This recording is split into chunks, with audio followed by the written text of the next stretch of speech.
அலுவலக கட்டிடத்தின் ஜன்னல்கள் திடீர்னு எஃகு தகடுகளால மூடப்பட்டாச்சு. 80 பேர் உள்ளே சிக்கிட்டாங்க.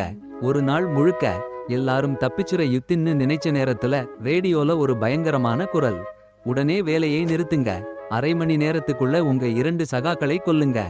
இல்லன்னா 2 மடங்கு பேரை நாங்களே கொல்றோம். என்ன கேட்டாங்க அந்த குரல்? அதை கேட்டு அலுவலகத்துல இருந்தவங்க சின்னாபின்னா ஆயிட்டாங்க. சிலர் பயந்து நடுங்கினாங்க. என்ன பண்றதுன்னே தெரியல.